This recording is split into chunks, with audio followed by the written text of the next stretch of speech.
نعرہ رسالت، نعرہ تحقیق، نعرہ حیدری، نعرہ غوثیہ، علماء اہل سنت۔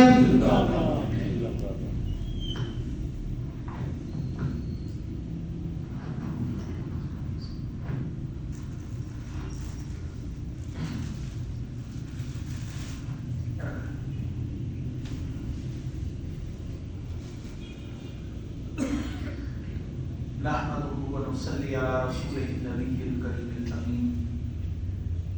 أما بعد فأعوذ بالله السميع العليم من الشيطان الرجيم. بسم الله الرحمن الرحيم. قال الله تبارك وتعالى في القرآن الحكيم: إن الله وملائكته يصلون على النبي يا أيها الذين آمنوا صلوا عليه وسلموا تسليما.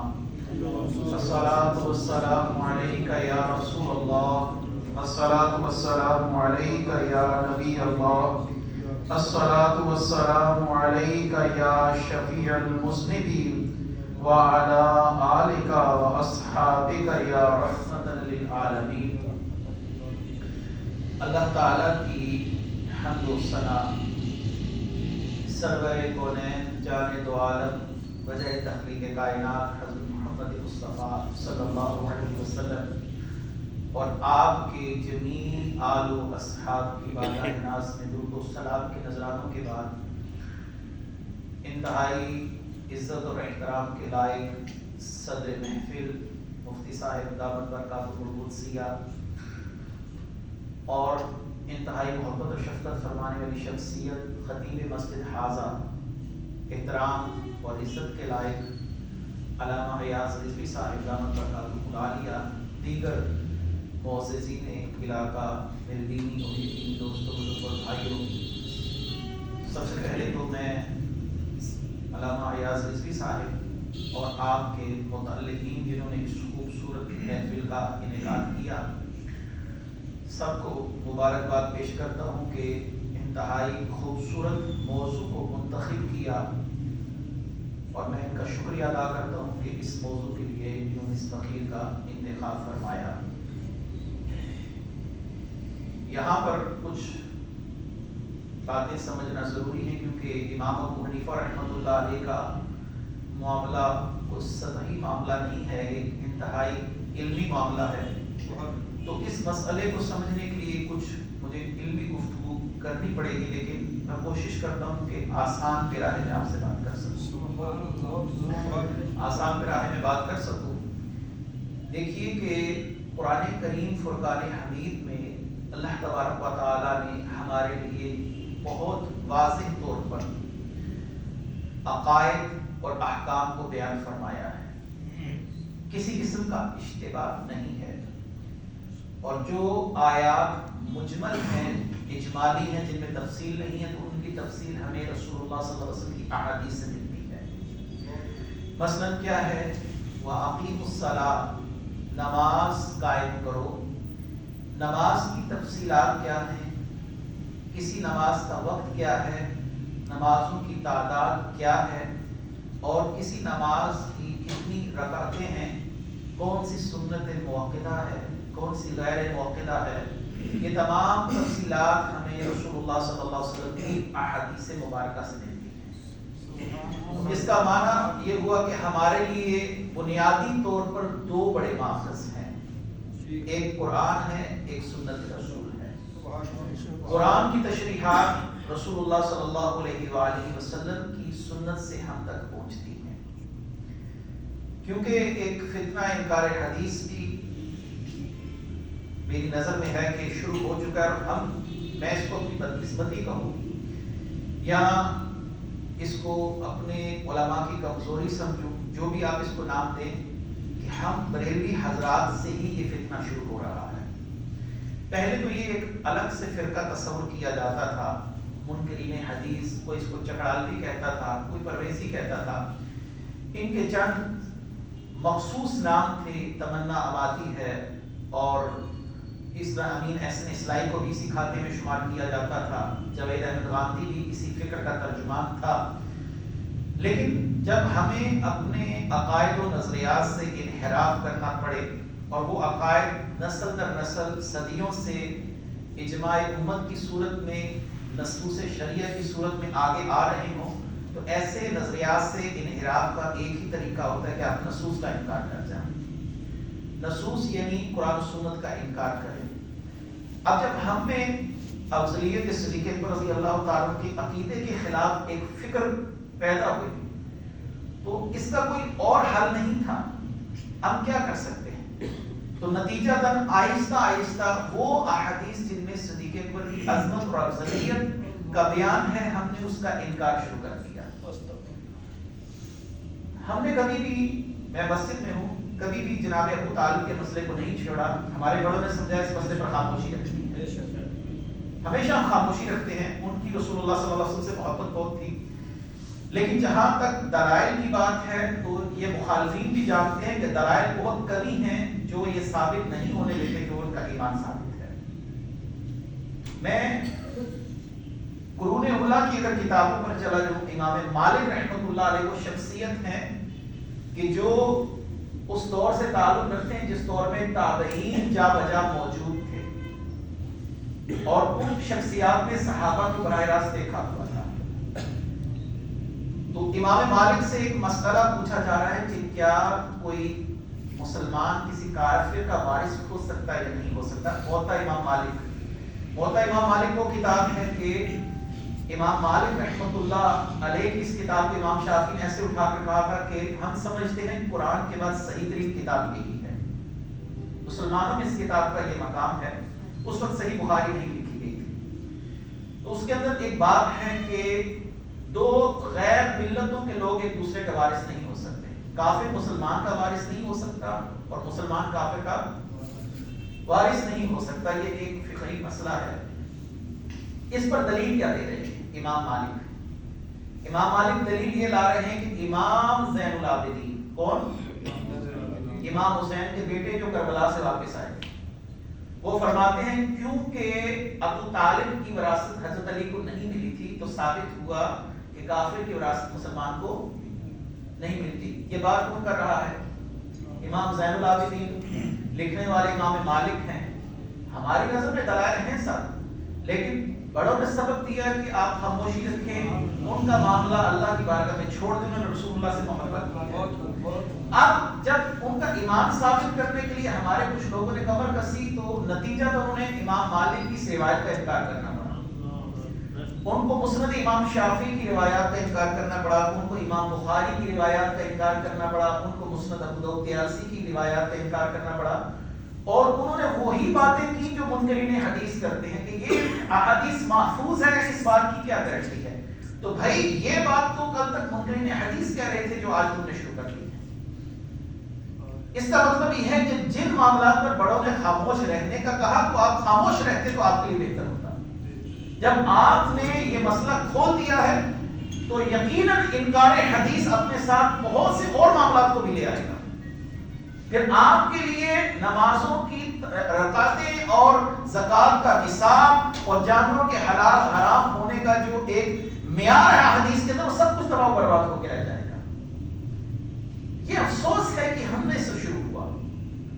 ہمارے لوگوں نے اپنے ذاتی رجحانات کو ثابت کرنے کے لیے احادیث نبویت کی پرواہ نہیں کی اور دعویٰ کیا کیا ہم کرتے ہیں اہل بیت سے محبت بالکل کرنی چاہیے. کون بدبخت ہے جو اہل بیت سے محبت نہیں کرتا؟ ہم اہل بیت کو تو چھوڑیے، وہ تو بڑی ذات ہے. ہم کہتے ہیں جو پیر میرے پیچھے سب سے محبت نہ کرے وہ بھی بے ایمان انسان ہے. وہ اہل بیت کے ہی ایک فرد ہے، لیکن شجرہ نسب دیکھیں کتنا بات میں آ کر پہنچتا ہے. تو وہ تو بڑی ذاتیں ہیں. کیا محبت کا یہ معیار ہے کہ رسول اللہ کی احادیث کا انکار شروع کر دیا جائے؟ کیا محبت کا یہ معیار ہے کہ آپ اہل بیت کے اماموں کی باتوں پر ہی شب خون مارنا شروع کر دیں؟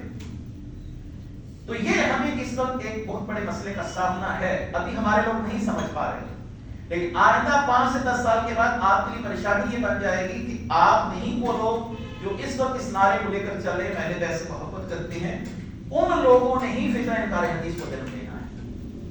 گزشتہ دنوں مجھے ایک شخص نے ایک کتاب دکھا دی، اس کا نام انوار الثقلین ہے. یہ دیکھیں یہ کتاب جو ہے یہ اس مسئلے پر لکھی گئی ہے، کسی نکت پر افضل نہیں ہے.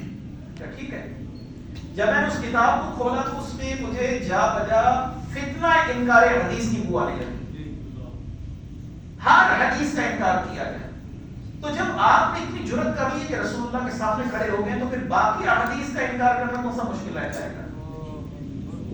جب رسول اللہ صلی اللہ علیہ وسلم کے سامنے آپ ان کی آنکھوں میں آنکھیں ڈالنے شروع ہو گئے ہیں تو پھر اس کا مطلب یہ ہو گیا کہ فتنہ انکار حدیث ہمارے لیے اگلا چیلنج بن کر سامنے آ رہا ہے. تو گزشتہ دنوں میں کچھ عرصہ کراچی رہا. کراچی میں نے دیکھا کہ فتنہ الہاد بھی شروع ہے. وہ کہتے ہیں اللہ تعالیٰ کو مانتے ہی نہیں. کسی نے کائنات بنائی ہے یہ بات کیسے آپ ثابت کریں گے؟ وہ خود کیسے پیدا ہوا ہے؟ اور ادھر کی یونیورسٹیوں میں یہ فتنہ پیدا ہوا ہے. آپ کی جو نئی نسل ہے جو یونیورسٹی کالج کے لیول پر ہے اس میں مجھے بتایا وہاں کے علماء زمان جعفری صاحب تھے، شاہ ابو الحق صاحب قادری کے وہ داماد ہیں، ان سے میری بڑی تفصیلی ملاقات ہوئی تو انہوں نے مجھے بتایا کہ کراچی میں فتنہ الہاد بہت تیزی کے ساتھ پھیل رہا ہے اور وہ بڑی ذمہ دار شخصیت ہیں. وہاں پر تحریک لبیک کے ساتھ ان کا بڑا تعلق ہے. وہاں کی تحریک لبیک کی وہ ذمہ دار شخصیت ہے. وہاں کے جب میں وہاں کے نائب جو ناظم ہیں تحریک لبیک کے مفتی عمر فاروق صاحب ان سے میری ملاقات ہوئی تو انہوں نے بھی اسی بات کا اندیشہ ظاہر کیا کہ ہم دیکھ رہے ہیں کہ ہمارے اہل سنت کے بچے فتنہ الہاد کے اندر جا رہے ہیں. ہر طرف سے ہمیں مسائل کا سامنا اور ہمارے علماء ان مسائل کو حل کرنے میں ناکام نظر آ رہے ہیں.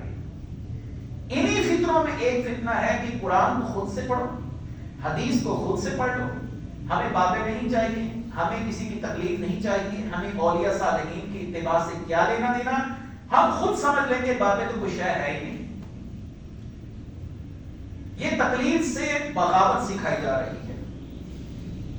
میں رسول اللہ صلی اللہ علیہ وسلم کی حدیث سے استدلال کرتا ہوں. آپ صلی اللہ علیہ وسلم نے فرمایا کسی معاملے کو حل کرنے کے لیے اللہ کی کتاب سے رہنمائی لو.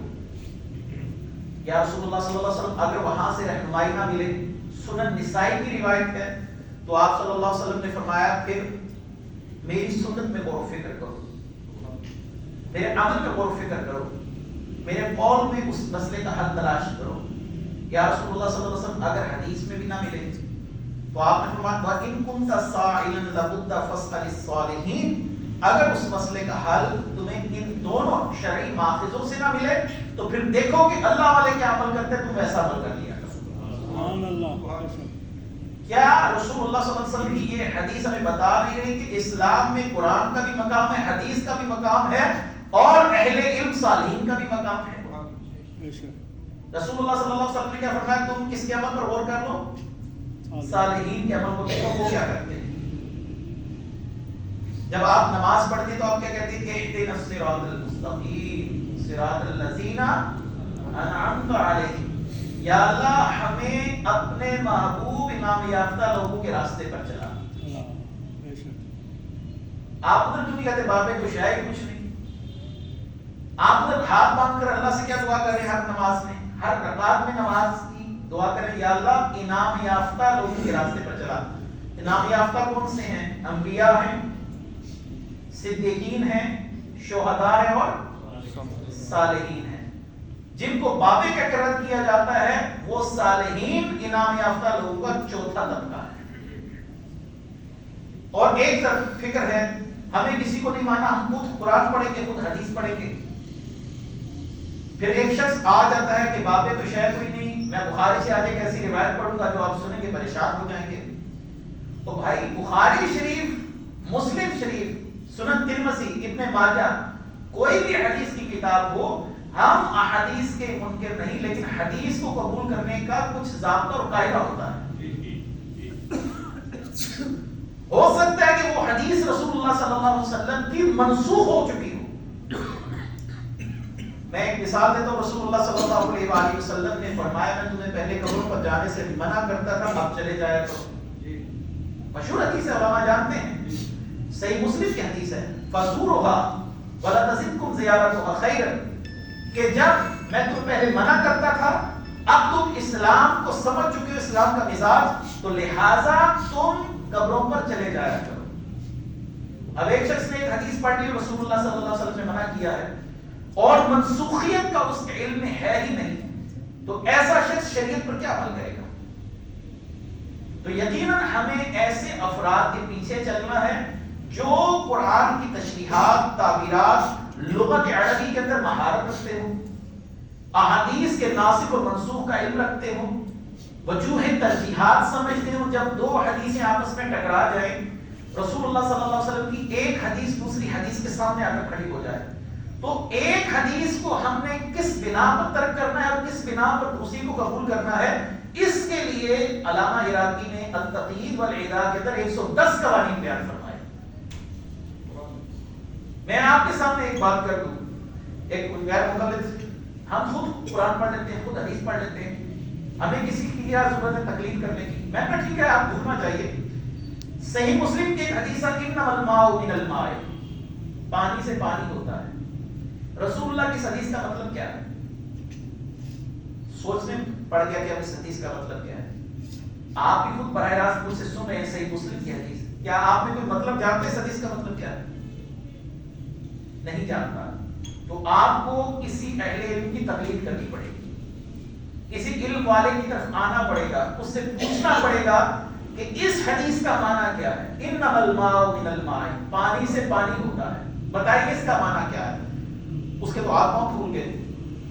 اس نے کہا کہ پوچھنا پڑے گا۔ میں نے کہا یہی بات جب ہم کرتے ہیں تم کہتے ہیں تقلید شرک ہے، تم یہ کہتے ہو کہ تقلید شرک ہے۔ انما الماء من الماء، پانی سے پانی ہے۔ جب امام ابو حنیفہ سے ان کے اصحاب نے پوچھا انما الماء من الماء، اس کا معنی کیا ہے؟ آپ نے فرمایا جب انزال ہو جائے شخص کا تو اس پر غسل واجب ہو جاتا ہے۔ رسول اللہ صلی اللہ علیہ وسلم نے انتہائی آسان پیراہ میں بات کر دی ہے کہ جب کسی شخص کا انزال ہو جائے تو اس پر غسل واجب ہو جاتا ہے۔ اگر آپ از خود شریعت کو سمجھنے کی کوشش کر رہے ہیں تو پھر آپ کے لیے یہی معاملہ ہوگا کہ آپ کو متعدد احادیث چھوڑنی پڑے گی، کیونکہ آپ لغت حدیث نہیں جانتے، آپ احادیث کی عمیق گہرائی نہیں سمجھتے۔ میں دو احادیث آپ کے سامنے اور پڑھ دیتا ہوں۔ رسول اللہ صلی اللہ علیہ وآلہ وسلم نے فرمایا جب تم میں سے کوئی شخص آگ پر پکی ہوئی چیز کھائے تو پھر وضو کرے۔ آپ روٹی کھا کر وضو کرتے ہیں؟ نہیں کرتے۔ آپ سالن جو آگ پر پکا ہو وہ کھا کر وضو کرتے ہیں؟ ناقص وضو تو نہیں ہے آگ پر پکی ہوئی چیز۔ تو پھر اس حدیث کا معنی کیا ہے؟ یہ آپ کی صحت کی میں روایت پڑھ رہا ہوں کہ جب کوئی تم میں آگ پر پکی ہوئی چیز کھائے تو وضو کرے۔ اب آپ سوچیں کہ آگ پر پکی ہوئی چیز تو ہم کئی بار کھاتے ہیں اور مسجد میں ایسی آ کے نماز پڑھ لیتے ہیں، پتہ نہیں اب ہماری نمازوں کا کیا بنا۔ امام ابو حنیفہ رحمۃ اللہ علیہ کی طرف اگر رجوع کیا جائے، حضرت اس حدیث کا معنی کیا ہے، مفہوم کیا ہے، تعبیر کیا ہے، تشریح کیا ہے؟ کیا واقعی آگ پر پکی ہوئی چیز کھانے سے وضو ٹوٹ جاتا ہے؟ امام صاحب رحمۃ اللہ علیہ فرماتے ہیں نہیں ٹوٹتا۔ یہاں پر وضو سے مراد صرف کلی کرنا ہے، کیونکہ سیدہ عائشہ فرماتی ہیں کہ رسول اللہ نے بکری کا گوشت کھایا لیکن آپ نے وضو نہیں فرمایا۔ تو وہ حدیث خود اس حدیث کی تشریح کری کہ یہاں پر وضو سے مراد یہ وضو نہیں ہے، اس سے مراد صرف کلی کرنا ہے۔ اب آپ خود سے گھر میں سیاست کا لا کے رکھ کے اردو ترجمے اور پھر علماء کو سبق سکھانا شروع کرتے ہیں، حضرت میں نے تو پڑھ لیا مجھے آج نئی بات پتہ لگی، آپ کو پتہ بھی نہیں ہے اس بات کا۔ تو آپ یہاں پر وضو کا معنی جانتے ہیں کیا رسول اللہ صلی اللہ علیہ وسلم نے مراد لیا؟ نہیں جانتے۔ یہ کس نے اس حدیث کی توجیہ بیان کی؟ امام ابو حنیفہ رحمۃ اللہ علیہ۔ تو اس کا مطلب یہ ہے کہ احادیث کی تعبیرات اور تشریحات کے اندر ہمیں اہل علم کی رہنمائی کی ضرورت ہے۔ اس لیے اللہ نے فرمایا کہ مجھ سے میرے ان بندوں کا راستہ مانگو جو قرآن اور حدیث کو تم سے بہتر سمجھنے والے ہیں۔ خود سے قرآن اور حدیث کو سمجھنے کی کوشش مت کرو۔ اور یہ جو فتنہ وہابیت کھڑا ہوا اس کی بنیاد یہی بنی۔ انہوں نے ایک ایک آیت ایک ایک مقام سے کچھ آیات کا مجموعہ دیکھا اور سمجھ لیا کہ یہ جو قرآن مجید کہہ رہا ہے یہ ہمارے عقیدے کی بالکل تعریف ہے۔ اللہ تبارک و تعالی نے قرآن کریم فرقان حمید میں کئی جگہ پر فرمایا لا یعلم الغیب، اللہ کے علاوہ غیب کوئی نہیں جانتا۔ انہوں نے کہا دیکھیں ہم تو یہی تو شور ڈالتے ہیں، اللہ کے علاوہ غیب کوئی نہیں جانتا. ہمارے علماء نے کہا بالکل ذاتی غیب کوئی نہیں جانتا. اگر عطائی کی بات ہو ما کان اللہ لیطلعکم علی الغیب ولکن اللہ یجتبی من رسلہ من یشاء. اللہ فرماتا ہے میں اپنے رسولوں کو غیب پر مطلع بھی کرتا رہتا ہوں. دونوں آیتیں ہم نے مان لی. یا تو اڑی لگانے میں نے خود سے سمجھ لیا. اب آپ پوچھیں اچھا ٹھیک ہے آپ نے خود سے سمجھ لیا, دوسری آیت کا کیا مطلب ہے؟ یہ ہمارے علماء نے تقسیم کی ہے کہ ایک غیب ذاتی ہوتا ہے, ایک عطائی ہوتا ہے. جہاں پر نفی ہے وہ ذاتی کی ہے, جہاں پر اثبات ہے وہ عطائی کا ہے. اللہ کے بتائے بغیر کوئی نہیں جانتا, اللہ خود جاننے والا ہے. یہ ایک موٹی سی میں نے آپ کو مثال بتائی. اگر آپ صرف اپنے مذہب, اپنے عقیدے, اپنے نظریے کی تشریحات میں اکابرین کا دامن ہی تھام لیں تو آپ کے اختلافات ختم ہو سکتے ہیں. یہ صرف کہنے کی دعا نہیں علامت آ رہی, اس پر عمل بھی کیجیے. جب عمل کریں گے تو آپ بہت سے مسائل میں گمراہیوں کے گڑھوں میں جانے سے بچ جائیں گے. تفصیلیت ہو, رافضیت ہو, نجدیت ہو, کوئی بھی فتنہ ہو, آپ دیکھیں گے کہ ان کے ہاتھ میں اکابرین کا دامن نہیں ہے. یہ از خود تشریحات کی بنا پر یہ مذاہب مارز وجود میں آئے ہیں. ایک دفعہ ایک شخص کہنے لگا, علماء میں سکا وہ دیوبندی, کہنے لگا یہ جو اختلافات شروع ہوئے 200 سال سے شروع ہوئے. احمد رضا آئے, اشرف علی تھانوی آئے, وحید الزمان آ گیا, اور صدیق حسن گوپالی آ گیا, قادیانی آ گئے. یہ سب مسئلے 200 سال کے. تو نہ ہی بریلویت کا ثبوت 200 سال پہلے سے ثابت ہے, نہ ہی اہل حدیثیت کا, نہ دیوبندیت کا. میں کہا آپ نے بڑی اچھی بات کی ہے, ہم 200 سال چھوڑنے کو تیار ہیں. ہمارے جو اس وقت کے نظریات ہیں ہم 200 سال پیچھے جا کر ثابت کرتے ہیں, بلکہ یہاں تک جاتے ہیں کہ جو شخص اپنے عقیدے اور نظریے کو صحابہ سے ثابت کر لے گا وہی سچا ہوگا. ہم اعلیٰ حضرت کو چھوڑ دیتے ہیں, آپ بھی تھانوی کو چھوڑ دیجیے. آپ بتائیے کہ کس صحابی نے کہا کہ رسول اللہ کو دیوار کے پیچھے کا علم نہیں تھا؟ کس صحابی نے کہا؟ کسی مسلک کی قدامت کا اندازہ اس کے نظریات سے ہوتا ہے. کوئی مسلک کتنا پرانا ہے, کوئی مذہب, کوئی فرقہ, اس کی تاریخ کیا ہے, آپ اس کو دیکھنا چاہیں تو اس کے نظریات دیکھیں کہ کب سے شروع ہوئے. رسول اللہ صلی اللہ علیہ وسلم صاحب اختیار ہے, جس کے لیے جو چاہیں حلال کریں, جس کے لیے جو چاہے حرام کریں. یہ نظریہ ہم انشاءاللہ آپ کو بخاری شریف سے نکال کے دکھاتے ہیں. رسول اللہ صلی اللہ علیہ وسلم کو اللہ نے علم ما کان ما یکون دیا ہے. میں ترمذی سے نکال کر دکھا دیتا ہوں. آقا کریم صلی اللہ علیہ وآلہ وسلم کے صحابی عبداللہ بن عمر کہتے ہیں فاخبرنا ان بدء الخلق حتى دخل اهل الجنة منازلهم واهل النار منازلهم. رسول اللہ صلی اللہ علیہ وسلم نے منبر پر کھڑے ہو کر جو ہو چکا تھا وہ بھی بتا دیا, جو ہونے والا تھا وہ بھی بتا دیا. ہمارا اہل سنت کا یہ نظریہ بخاری شریف سے ثابت ہے کہ نہیں ہے؟ یہ کس نے کہا کہ نبی مر کر کہتا ہے میں مر کر مٹی میں مٹی ہو جاؤں گا؟ کسی صحابی سے یہ نظریہ دکھائیں. ہم دکھاتے ہیں کہ تو زندہ ہے واللہ, تو زندہ ہے واللہ, میری چشم عالم سے چھپ جانے والے. آقا کریم صلی اللہ علیہ وسلم نے الانبیاء احیاء فی قبورہم, نبی قبروں میں زندہ ہے اور نمازیں بھی پڑھتے ہیں. آپ کا یہ نظریہ اعلیٰ حضرت کا جو شعر ہے کہاں سے ثابت ہے؟ خود رسول اللہ صلی اللہ علیہ وسلم کی حدیث سے ثابت ہے. آپ نظریہ لے کر آئیں کہ رسول اللہ صلی اللہ علیہ وسلم نے فرمایا کہ میں مر کر مٹی میں مٹی ہو جاؤں گا. آپ نظریہ لے کر آئیں کہ جس کا نام محمد علی عبد القادر کسی شے کے مالک و مختار نہیں. یہ کس کا نظریہ ہے؟ آپ کہے آپ کسی صحابی سے ثابت کیجئے یا رسول اللہ آپ کسی کے شے کے مالک نہیں. ہم بتائیں گے جب بارش نہ ہو تو صحابہ رسول اللہ کے پاس بھاگے ہوتا ہے. کسی کی آنکھ اگر باہر نکل جائے قطعہ کی تو رسول اللہ صلی اللہ علیہ وسلم سے کہتے ہیں یا رسول اللہ آپ ہماری مدد کیجیے, یاد نہ ہے آپ نے. کسی کے کولے کی ہڈی ٹوٹ جائے تو کس سے عرض کرتا ہے؟ رسول اللہ صلی اللہ علیہ وسلم سے عرض کرتا ہے. ایک دفعہ رسول اللہ صلی اللہ علیہ وآلہ وسلم نے فرمایا کہ اللہ نے مجھ سے وعدہ کیا ہے کہ 4 لاکھ لوگوں کو بغیر حساب کتاب جنت میں داخل فرمائے گا. کتنے لوگوں کو؟ کس نے وعدہ کیا ہے؟ یہ لفظ آپ نے ذہن میں رکھ رہے. کس نے وعدہ کیا ہے؟ کہ میری امت میں سے 4 لاکھ لوگوں کو جنت میں داخل فرمائے گا. اللہ نے وعدہ کیا ہے. افضل الخلق بعد الانبیاء بالتحقیق سیدنا ابو بکر صدیق. فوراً کہتے ہیں یا رسول اللہ آپ بڑھا دیجیے. کیا کہا؟ آپ نے نہیں کہا کہ تو نے میری بات کو سنا نہیں، اللہ نے وعدہ کیا اللہ 4 لاکھ کو داخل کرے گا۔ صدیق کس نظریے سے یہ بات رسول اللہ سے عرض کر رہے ہیں؟ وہ جانتے ہیں کہ با خدا خدا کہیں نہیں رہتا ہے، کہیں اور کوئی مفر مگر، جو وہاں سے ہو یہیں آ کر ہو، جو یہاں نہیں وہ وہاں نہیں۔ کہتے زدنا یا رسول اللہ، آپ بڑھائیے۔ صدیق اکبر کا کیا یہ نظریہ ہے کہ جس کا نام محمد اور کسی کے مالک و مختار نہیں؟ یہ ہمارا عقیدہ ہے کہ جو رسول اللہ صلی اللہ علیہ وسلم چاہتے ہیں وہی اللہ تبارک و تعالیٰ چاہتا ہے۔ آقا کریم صلی اللہ علیہ وسلم نے اپنا لک بھرا ایسے، آپ نے سنا ہے یہ لے ابو بکر، میں نے 4 لاکھ اور بڑھا دیے۔ وہ صحابہ کے نام پر جماعتیں بنانا آسان ہے، ان کے عقیدے رکھنا مشکل ہے۔ ناموں کی جماعتیں بنانی یہ حب صحابہ نہیں ہے، صحابہ سے حب یہ ہے کہ ان کے عقیدے بھی رکھے جائیں۔ افضل الخلق پوچھے جنت کے کتنے دروازے ہیں؟ رسول اللہ نے تو بھی فرمایا میں غیب کیسے جان سکتا ہوں، تیرا تو نکاح ٹوٹ گیا، یہ تو شرک ہو گیا ہے۔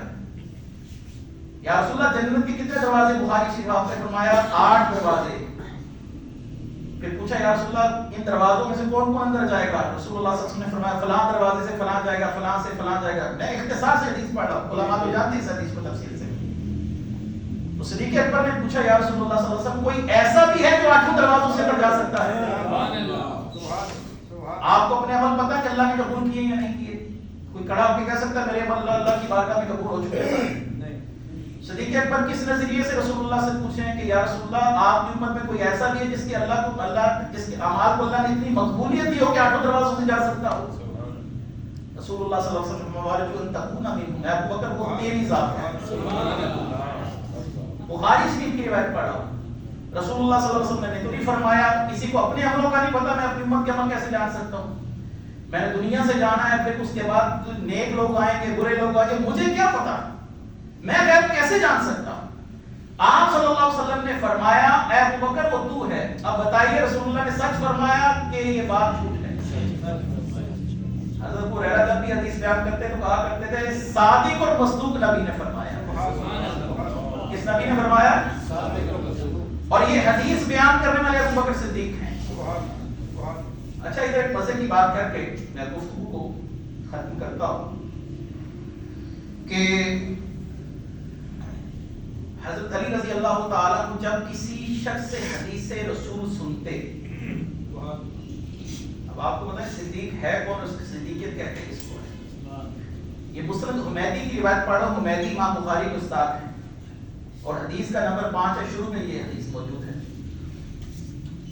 تو حضرت علی رضی اللہ تعالیٰ عنہ جب کسی سے حدیث رسول سنتے تو کہتے رسول اللہ صلی اللہ علیہ وسلم نے ایسے فرمایا ہے، قسم کھا کے کہو۔ وہ کہتا اللہ کی قسم رسول اللہ نے ایسے ہی کہا۔ مولا علی ہر شخص سے حدیث سنتے وقت اس سے قسم لیتے ہیں۔ مولا علی کہتے ہیں میں صرف ابو بکر سے قسم نہیں لیا کرتا، میں صرف ابو بکر سے قسم نہیں لیتا تھا کیونکہ ابو بکر کی صداقت میں مجھے کوئی شک نہیں تھا۔ اور مولا علی کرم اللہ وجہ الکریم کا عقیدہ ہے کہ ابو بکر صدیق ہیں۔ کیا ہیں؟ صدیق ہیں۔ جو صدیق ہو اس کے ایمان پر مناظر ہوتے ہیں، صدیق ہو اور جس کو علی صدیق کہہ رہے ہیں۔ مولا علی فرماتے ہیں اللہ کی قسم ابو بکر کا نام صدیق آسمانوں سے اتارا گیا۔ کہاں سے اتارا گیا ہے؟ آسمانوں سے۔ امام احمد بن حنبل نے یہ روایت نقل کی ہے۔ تو ہم اگر ابو بکر صدیق کو صدیق مانتے ہیں تو مولا علی کرم اللہ وجہ الکریم سے اس کا ثبوت بھی ہے۔ رسول اللہ صلی اللہ علیہ وسلم کے اختیارات مانتے ہیں تو ہمارے عقیدے کی قدامت ثابت ہے۔ آپ اپنے مسلک کی قدامت ثابت کیجئے، آپ ان کو اہل سنت کہتے ہیں تو ثابت کیجئے کہ صحابہ کے بھی یہی عقائد ہے۔ اہل سنت نام ہے رسول اللہ صلی اللہ علیہ وسلم کی سنتوں کو فالو کرنا اور صحابہ کی جماعت کے طریق پر چلنا، اس لیے یہ اہل سنت پر جماعت ہے۔ اگر آپ اپنے عقیدے رسول اللہ صلی اللہ علیہ وسلم سے اور صحابہ سے ثابت نہیں کر سکے تو آپ اہل سنت پر جماعت نہیں ہیں۔ یہ پھر ڈالڈا گھی والا چکر ہے، جیسے دیسی گھی اور چیز ہوتی ہے ڈالڈا گھی اور چیز۔ تو آپ کا معاملہ تو ڈالڈا گھی والا ہے کہ نہ نظریہ آپ کا رسول اللہ صلی اللہ علیہ وسلم سے ثابت نہ صحابہ سے ثابت۔ آپ ہمیں کیجئے کہ آپ کا یہ عقیدہ ہے اور آپ ثابت کیجئے۔ میں الفم قسم کہتا ہوں الحمدللہ ہمارے سارے عقیدے جیسے ہی ثابت ہیں۔ اہل سنت کو اللہ تعالیٰ نے یہ عظمت دی ہے، یہ رفعت دی ہے، یہ شان دی ہے۔ اور بات سنیے کہ جس شخص کا عقیدہ ہی ثابت نہ ہو، کیا اس مذہب اور فرقے اور مسلک میں کوئی اللہ کا ولی ہو سکتا ہے؟ قادیانیوں میں آپ نے کوئی اللہ کا ولی دیکھا ہو؟ کیونکہ جی فلاں ولی کا تعلق قادیانیوں سے تھا۔ رافضیوں میں آپ نے کوئی اللہ کا ولی دیکھا ہو؟ اللہ کے ولی آپ کو کس مسلک میں نظر آتے ہیں؟ اس کا مطلب ہماری جڑ مضبوط ہے، رسول اللہ سے متصل ہے، کیونکہ ولی اسی مسلک میں ہو سکتا ہے جس کا تعلق رسول اللہ سے جڑا ہوا ہو۔ راستے سے اٹھ کر چلنے والے لوگوں میں ولی نہیں ہو سکتا۔ غوث اعظم کا عقیدہ کیا ہے؟ اہل سنت والا۔ داتا حضور کا عقیدہ کیا ہے؟ اہل سنت والا۔ مشاجرات صحابہ ہوں یا رسول اللہ صلی اللہ علیہ وسلم کی عظمتوں کا بیان ہو، آپ تمام اولیاء کو ایک صف میں کھڑا پائیں۔ پیر میر علی شاہ صاحب سے کسی نے کہا کہ رسول اللہ صلی اللہ علیہ وسلم تو ہم جیسے تھے، قل انما انا بشر مثلکم، یہ تو قرآن کی آیت ہے۔ پیر میر علی شاہ صاحب اپنی کتاب اعلاء کلمت اللہ کے اندر فرماتے ہیں جو شخص ان آیات سے رسول اللہ صلی اللہ علیہ وسلم کی بشریت پر اس لیے استدلال کرے کہ وہ ہم جیسے تھے، وہ خود بھی گمراہ ہے، دوسروں کو بھی گمراہ کرنے والا ہے۔ اعلاء کلمت اللہ پڑھیے۔ اور پیر میر علی شاہ صاحب رحمۃ اللہ علیہ وہ شخصیت ہیں، فرمایا کرتے تھے کہ مجھے خود رسول اللہ صلی اللہ علیہ وسلم نے حکم دیا ہے قادیانی کے خلاف کھڑا ہو جائے۔ سبحان اللہ۔ تو جس کے علم پر رسول اللہ صلی اللہ علیہ وسلم کو وثوق ہو، اعتماد ہو، اس شخص سے دین لینے میں آپ کو کیا تکلیف ہے؟ تو اہل اللہ کے ساتھ جڑے رہیے۔ تکلیف جو ہے وہ اہل اللہ کی انگلی پکڑ کے چلنے کا نام ہے۔ قرآن و حدیث کو آج خود سمجھیں گے تو ایک نئے فتنے میں جا پڑیں گے، کیونکہ آپ کے علم میں نہیں ہے کہ یہ حدیث منسوخ ہے، ضعیف ہے، موضوع ہے، مرجوع ہے، اس کا معاملہ کیا ہے، اس پر امام ابو حنیفہ نے عمل کیوں نہیں کیا، وہ وضاحت دیں گے۔ تو آج کی گفتگو کا خلاصہ یہ ہے کہ اکابرین کے دامن سے جڑے رہیے، اور اللہ سے جو آپ دعا کرتے ہیں انعمت علیہم، یا اللہ ہمیں انعام یافتہ لوگوں کے راستے پر چلا، تو اس کا مطلب یہ ہے کہ قرآن اور حدیث کی وہی تشریحات یا اللہ ہمیں سمجھا جو ہم سے پہلے بڑوں نے سمجھی ہوئی۔ اللہ تبارک و تعالی ہمیں عمل کی توفیق عطا فرمائے، اور اللہ تعالی ہمیں اور ہماری نسلوں کو ہر طرح کی بدعقیدگی سے محفوظ فرمائے۔ وآخر دعوانا ان الحمد للہ رب العالمین۔